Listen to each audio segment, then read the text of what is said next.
ഞാനിപ്പോൾ നിൽക്കുന്നത് നമ്മുടെ സ്വന്തം ബസ് സ്റ്റാൻഡിലുള്ള ഫറോക്കിലാണ്. ഇവിടുത്തെ യാത്രക്കാരും ബസ് ജീവനക്കാരും നേരിടുന്ന പ്രശ്നങ്ങൾ എന്തൊക്കെയാണെന്നുള്ളത് അവരോട് നമുക്ക് ചോദിച്ച് മനസ്സിലാക്കാം. നമ്മുടെ ഫറോക്ക് ബസ് സ്റ്റാൻഡിൽ യാത്രക്കാരും ജീവനക്കാരും നേരിടുന്ന പ്രശ്നങ്ങൾ എന്തൊക്കെയാണ്? പ്രശ്നങ്ങൾ എന്ന് പറഞ്ഞിട്ടാണെങ്കിൽ ഞങ്ങള് ബസ്സുകാര് ഭയങ്കര വിഷമത്തിലാണ്. ഒന്നോക്കിൽ നമുക്ക് മൂത്രം ഒഴിക്കാൻ പറ്റുന്നില്ല. കാരണം ഈ പാസിങ് വണ്ടികളായതുകൊണ്ട് ഒരു ടൈമില്ല. കാരണം ഞങ്ങൾ ഇവിടെ പള്ളിയിലോട്ടും അതേപോലെ അവിടെ ഇവിടെയൊക്കെ പോണത്. അപ്പൊ അതൊക്കെ ഒരു ബുദ്ധിമുട്ടാണ്. ഇത് കുറെ കാലമായി അടച്ചിട്ടുണ്ട്. നമുക്ക് വളരെ ബുദ്ധിമുട്ടാണ് ഈ കാര്യത്തിൽ. അതുകൊണ്ട് ഞങ്ങൾ ഈ കുറെ കാലത്ത് ഈ സ്റ്റാൻഡ് ഫീസൊക്കെ ഞങ്ങൾ കുറച്ച് നിർത്തിയിരുന്നു. ഇവിടെയൊക്കെ പൊളിഞ്ഞത് മറ്റുള്ളത് ഇതൊക്കെ നന്നാക്കുക, ഒരു ഇരിപ്പിടുണ്ടാക്കുക, അങ്ങനെയുള്ളതൊക്കെ മാറ്റങ്ങൾ കുറെ വരാനുണ്ട്. ഈ വണ്ടി നമ്മൾ നിൽക്കാൻ കാരണം എന്താ അറിയോ? മൂത്രപ്പരല്ല, പാസിങ്ങുള്ള വണ്ടിയാ. രാവിലെ ഒരു പാസിംഗാ. മൂത്രമൊക്കെ മുട്ടിയാൽ ഇവിടെ പായുമ്പോൾ മൂത്രപ്പരല്ല.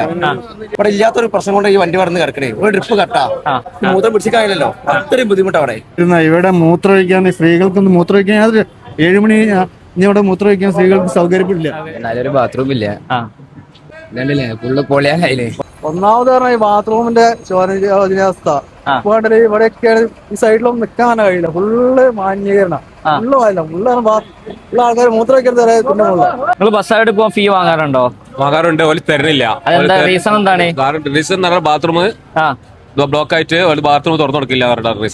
ഈ ബസ് സ്റ്റാൻഡ് പറ്റി പറയുകയാണെങ്കിൽ ഈ ബസ് സ്റ്റാൻഡ് ആകെ ഇടിഞ്ഞു പൊളിഞ്ഞു ബസ് സ്റ്റാൻഡായിരുന്നു. ഈ സമയത്ത് യാത്രക്കാരുടെ മേലെ ഈ ഇടിഞ്ഞു പൊളിഞ്ഞു വീഴാൻ സാധ്യതയുണ്ട്.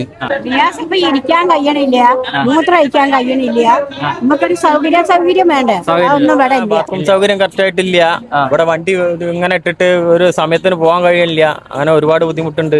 ഒന്ന് ഇരിക്കാൻ സ്ഥലമില്ല, 2 ബാത്റൂം വലിയൊരു വിഷയം തന്നെയാണ്. ബസ്സിലെ പണിക്കാരനാണ്. നമ്മള് ഇവിടെ വന്ന് എന്താ പറയാ, അത്രയും സമയം മുട്ടിയിട്ടേക്ക് ഇവിടെ വരിക. ആ സമയത്ത് ബാത്റൂം പോകാൻ നിൽക്കുന്ന സമയത്ത് ബാത്റൂം അടവായിരിക്കും. ഈ ബാത്റൂം സൗകര്യം ഇല്ലാണ്ട് ഇപ്പോ പല ആളുകളും ഈ സൈഡിലൊക്കെ ആയിട്ടാണ് മൂത്രമൊഴിക്കുന്നത്. കണ്ടാൽ നിങ്ങൾക്ക് അറിയാൻ മതിയാവും. കാരണം ഈ സൈഡിലൊക്കെ മൂത്രമൊഴിച്ച് കഴിഞ്ഞാൽ ഇവിടെ ആളുകൾക്ക് നിൽക്കാൻ കഴിയില്ല. ഞങ്ങൾക്ക് ബസ് വെച്ചിട്ട് നിൽക്കാനും കഴിയാത്തൊരവസ്ഥയാണ്. ബാത്റൂമിന്റെ കാര്യം വളരെ മോശമാണ്. കാരണം വെച്ചാൽ ഇവിടെ വരുന്ന യാത്രക്കാർക്കും ബസ് ജീവനക്കാർക്ക് ഏക മാർഗമാണ് ഈ ബാത്റൂം. അതിപ്പം 2 മാസമായിട്ട് അടവാണ്. സ്റ്റാൻഡ് ഫീ വാങ്ങുന്ന പോലെ മറ്റുള്ളവരൊക്കെ ആയിട്ട് ഞങ്ങൾ ഒരുപാട് പ്രാവശ്യം പറഞ്ഞിട്ടുണ്ട്. പക്ഷെ അതിനൊന്നും ഒരു മറുപടി ഇതുവരെ കിട്ടിയിട്ടില്ല. ഇവിടെ ഒരു ഫീഡിംഗ് റൂം എന്നിട്ട് റൂമുണ്ട്, അത് അടച്ചു കിടക്കുകയാണ്.